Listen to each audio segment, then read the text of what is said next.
Hey, I'm Brandon with Cycle Gear, and we're here to take a look at the Hotwire Heated Gloves and Accessories. Now, for those of you out there riding in those colder conditions, or perhaps you're traveling long distances and you want to be properly prepared for any inclement weather, Hotwired has you covered. Let's take a closer look and see how this gear can benefit your ride.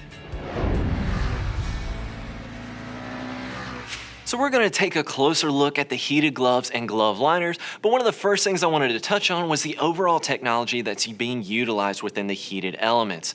Now we've got a micro alloy stainless steel fiber on the inside of these gloves, and it's woven in like a grid pattern, so it's going to be very low profile in comparison to a lot of the copper wiring that you see in some of the competition.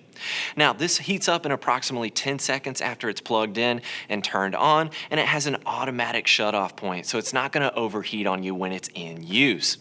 Now keep in mind, these gloves will ship to you for free, but you also have the added benefit of buying online and shipping to one of our store locations where you can check out this gear in person with one of our experts. Now let's take a closer look and check out some of the features of the heated glove that you see I'm wearing here. Now this comes in at $160. It's available in sizes small to 3XL. It's got a 600 denier construction with a leather throughout the entirety of the glove here. Now on the inside, you've got a waterproof liner as well as 120 grams of insulation. So this is a true winter-oriented glove.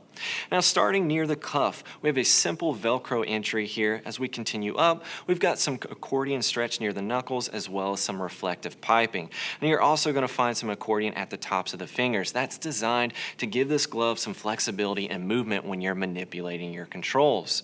Now the heating elements, they're built into the back of the hand as well as in between the fingers.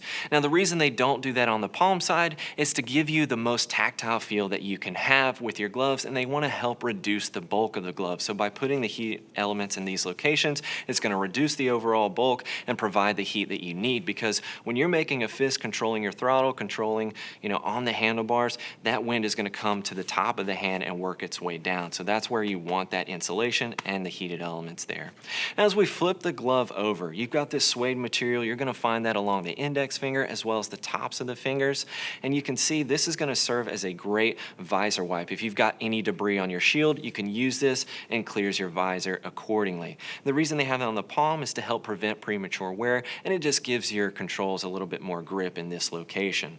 Now down near the cuff, this is a female coax connector. This is where the glove actually gets its power. Whether you've got it hooked up directly to your bike or you've got it hooked up to your battery, that's where the power is coming from.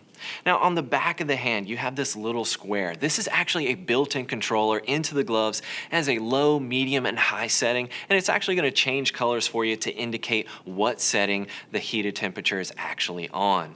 Now moving from this glove to the heated liner, let's take a closer look there. Now the heated liner is going to be a spandex and polyester main construction. It's going to be very thin, very lightweight, and you're going to find that it's available in a size small all the way up to a 3XL, and it's coming in right at that $80 price point, but it's very comfortable and very low profile. This is something that's designed to be worn inside your winter gloves. Now, what I would recommend is sizing down in the glove liners from what you typically wear, and you may have to size up in your winter gloves depending on how much room you have in there. But these, I went a size down, and they're still incredibly comfortable, and they're going to be more insulating for the heat. And at the cuff, you're going to see that we have a single coax female plug here, and that's where the glove gets its power. Now, mentioning the power, you do have the heated elements in between the gloves and running down the side of the gloves. But one thing to note is that this is a single temperature. It's either on or it's off. So you can unplug it from your jacket or unplug it from your bike, or you have the ability to purchase the on and off switch for about $20. Now, I did want to touch on some of the accessories that are actually included with the heated glove line, as well as the heated glove that I mentioned to you before. Now the first thing is going to be the battery connector here. This is designed to go directly to your battery, and then you've got this coax here. This is a female coax coming off of the battery line, and this is where you're going to get the power for your heated elements. Now you also get the extension cord as well. This is going to be included in the packaging for both the gloves and a lot of the other heated elements that you purchase as well. So you're going to get both of these items in there so you can get the power to your heated heated garments.